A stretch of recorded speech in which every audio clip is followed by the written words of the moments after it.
सभापति महोदय, मांग संख्या 16 और 17 पुलिस भ्रष्टाचार निरोधक ब्यूरो और कारागार। आज का दिन 8 मार्च जो कि विश्व महिला दिवस के रूप में मनाया जाता है, आधी आबादी महिलाओं की होती है। माँ एक शब्द ऐसा है जिसमें सारे रिश्ते सम्मानित हैं। सभी प्रदेश की महिलाओं को मैं मेरी तरफ से बहुत बहुत शुभकामनाएं देती हूँ और हमारे यहाँ एसपी भी महिला है, उन्हें भी मैं बहुत बहुत बधाई देती हूँ। सभापति महोदय, कोरोना महामारी फैली,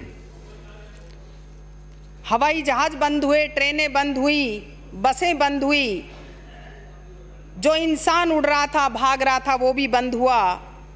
राहें सूनी थी, हवाएं भी सूनी थी, सांसें भी सूख रही थी, निगाहें भी डरी हुई थी, धरा भी सूनी थी, संसार की सोच भी सूनी थी।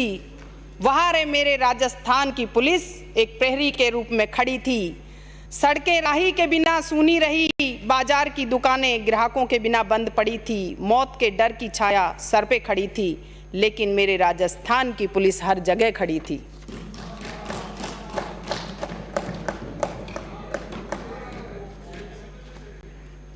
भारत देश पहले कौन थे ये बता दो आप। श्रीमती शकुंतला रावत। किसने लिख के दिया बताओ। श्रीमती शकुंतला रावत। नो, कौन से एडिशनल डीजीपी ने लिख के दिया, नाम बताओ उनका।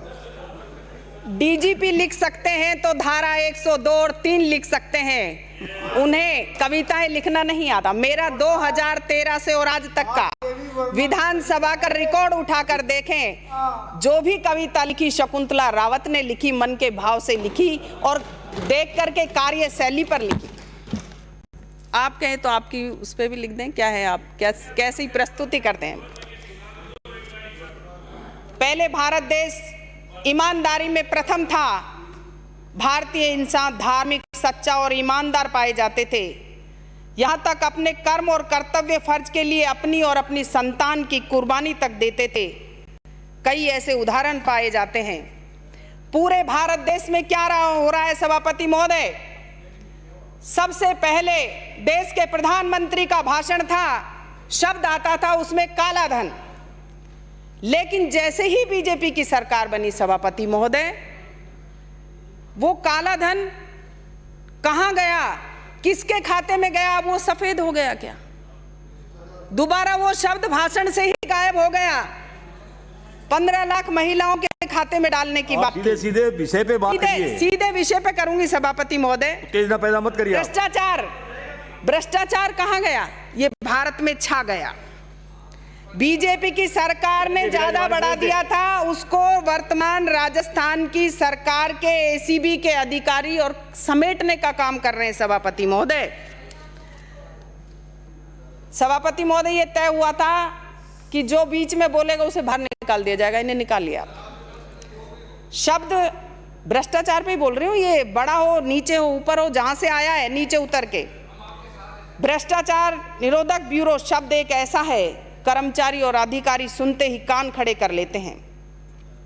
लेकिन आज का युग समझ से परे होता जा रहा है कि इस पे कंट्रोल अब पिछले 5 वर्षों में नहीं था, अब हो रहा है।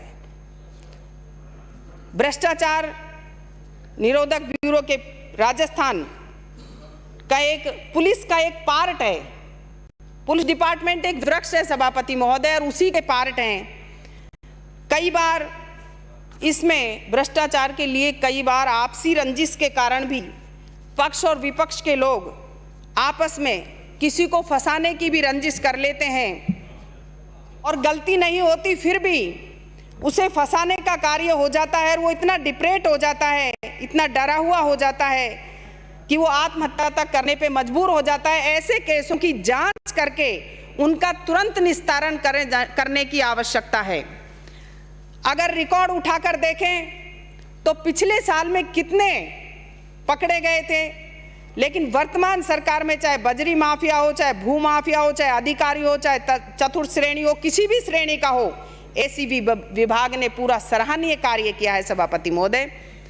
इसे स्वतंत्र कैडर बनाना चाहिए। पूरे डिपार्टमेंट में को मुख्यमंत्री महोदय ने, सरकार ने जिस तरीके से वर्तमान के भ्रष्टाचार पर रोक लगाने के लिए स्वतंत्रता दी है, उस स्वतंत्रता के तहत भ्रष्टाचार एसीबी को सभी जो पेंडिंग केसेज हैं उनको समाप्त करें तुरंत।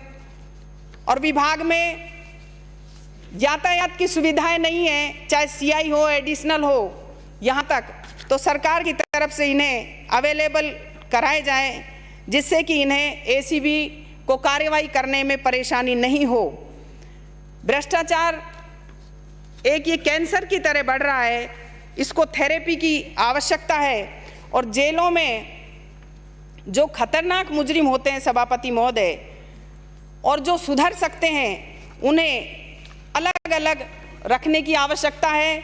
जेल में जो थोड़े दिन के लिए जो अपराधी जाते हैं, छोटे मोटे अपराधी, उन्हें अलग रखने की व्यवस्था होनी चाहिए, जिससे कि वो उन बड़े संगतों में नहीं पड़ सके। प्रत्येक जेल में जैमर हो, सीसीटीवी कैमरे हो, जिससे कि ये जो बाहरी चीज़ें वहाँ पर जाती हैं उन पर रोक लग सके और छोटे कैदियों का शोषण नहीं हो।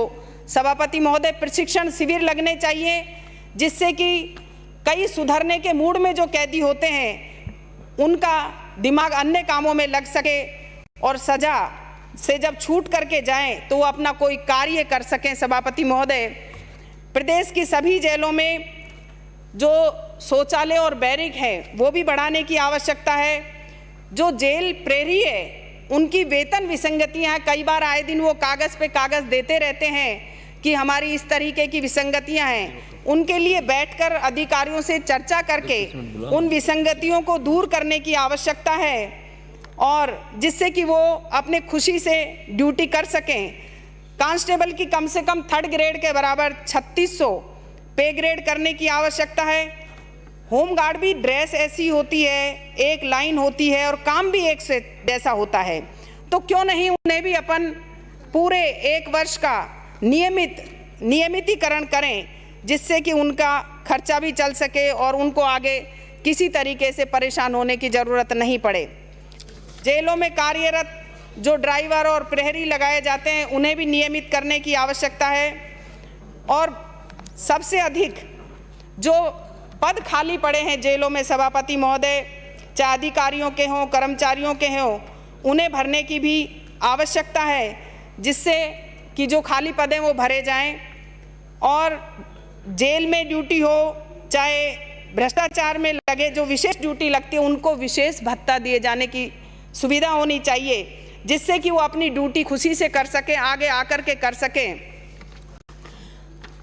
सभी जो जेल हैं जहाँ जहाँ की उनके अधीक्षकों को बुला करके और एक शिकायत पेटी रखनी चाहिए कि किसी कर्मचारी को, किसी अधिकारी को किसी तरह की अपनी पर्सनल कोई शिकायत है तो वो आकर के स्वतंत्र रूप से अधिकारियों से मिल सके और उस बात को रख सके। और ऐसी बातों का तुरंत समाधान होना चाहिए, जिससे कि जो इस डिपार्टमेंट में आत्महत्याएं करते हैं, कई डिप्रेट हो जाते हैं, तो उन चीज़ों पर भी रोक लगेगी। पुरानी पेंशन स्कीम जो है वो भी लागू होनी चाहिए, पुनः बहाल करने की आवश्यकता है। पिछली सरकार ने स्टेशनरी जो भत्ता होता था सभापति महोदय, वो भी बंद कर दिया, तो उसे भी शुरू करने की आवश्यकता है। पता है, हंस रहे हैं, पिछली बार क्या हुआ था, जेलों में क्या क्या कांड हुए थे, कम से कम ऐसे कांड तो नहीं हो रहे हैं। जेल के कैदियों को जब पेशी पर ले जाते हैं कांस्टेबल, तो उसके 5 का राइडर लगाया है। कई बार बहुत सारे कैदियों को एक साथ ले जाना पड़ता है, तो इस राइडर को भी हटा करके समाप्त करने की आवश्यकता है। कोरोना काल हो, चाहे किसी भी तरीके का कोई संकट जब भी आता है, परिवार की परवाह किए बिना 24 घंटे नहीं, कई दिनों तक पुलिस डिपार्टमेंट ने ड्यूटी दी है। चाहे कहीं झगड़ा हो, प्राकृतिक आपदा हो, चाहे प्राकृतिक हो, ऐसी कार्यशैली को देखते हुए इन्हें सुविधा देने की आवश्यकता है। पुलिस कर्मियों को क्वार्टर मिले। राजस्थान पुलिस के 10 से 15 वर्ष का जो नियम है, इसको भी कम किया जाए, जिससे कि वो अपने घर के आसपास में नौकरी कर सकें और विशेष परिस्थिति में पुलिस कर्मियों को अटैचमेंट में उनके घर के नज़दीक लगाने की सुविधा हो। आज महिला दिवस है, सभापति महोदय घोषणा कर दें कि प्रत्येक महिला पुलिस कर्मियों को क्वार्टर देना अनिवार्य हो जाए। सभापति महोदय धन्यवाद। राम राम।